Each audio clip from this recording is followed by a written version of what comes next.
Welcome to Sport Buff Sessions, Joe. How are you? I'm great, thanks for having me. Really good to see you. So I want to know more about the tech, the innovation and the brilliant back-end team at Sport Buff. So as lead of the back-end team, what do you love most about what you do? It's very interesting problems here at Sport Buff. So, every day is a little bit different. We're growing in real time. We're always having new features. All of these features are made way harder by, going to broadcast scale. So the architecture is always very interesting. A lot of the stuff is greenfield, so we have a chance to work on very new technologies. So that's always rewarding. Can you talk to me about some of the technical innovation that's happening behind the scenes? Talk to me a little bit more about that. We're using some of the kind of newer fancy stuff offered. We're mainly hosted on AWS. For the particularly hot paths in our application, we're kind of using things like serverless. We use Lambda quite heavily. We also kind of do some workflow management with step functions.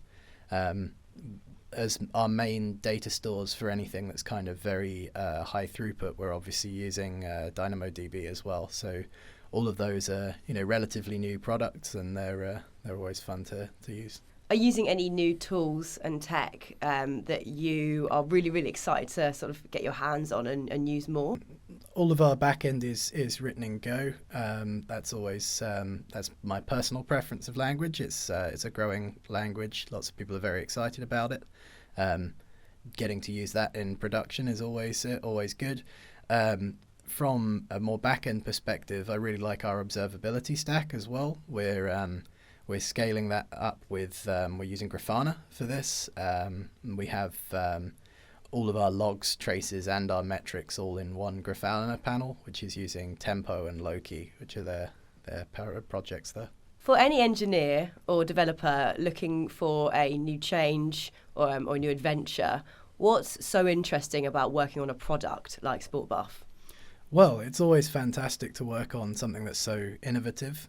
We're always getting new features, new ways to gamify the streams, make a more fun experience for the users. All of these features are greenfield, and we really let the engineers kind of drive some of these features because this just ends up with a high quality result. So anyone that's really interested in a product engineering kind of role would probably fit here quite well. What are your thoughts on the impact of gamification on sports broadcasting and the role it will play in the years to come, do you think? Yeah, so the impact seems to already be relatively significant. We're seeing certain broadcast platforms starting to investigate this already. A good example is Twitch. They've got many features which are gamifying streams. I imagine that will continue to expand more into the linear world as we go forward.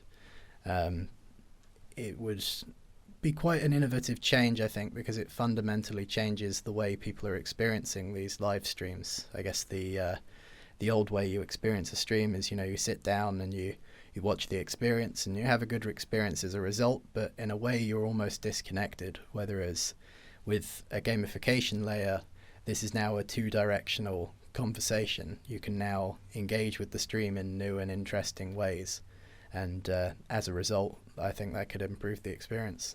Yeah, so personally I'm a fan of Olympic weightlifting, and it's always difficult in that sport to educate the new viewers because it's more of a niche sport. It's quite nuanced. Some things about the sport you have to have done to really understand, and also the history of that sport is less common knowledge. So educating the audience is always a challenge. Many people are exposed to it the first time at the Olympics. So features like Sport Buff's announcements and quick quizzes and things like that a really powerful opportunity to actually educate the viewer as to the history or background of the sport. Yeah, I like how you talked about that education and the power of the product and what it can do for a viewer. So it's been really, really great to hear your insights into all things back-end at Sport Buff. So thank you for your time. So this has been Sport Buff Sessions with Joe Reid.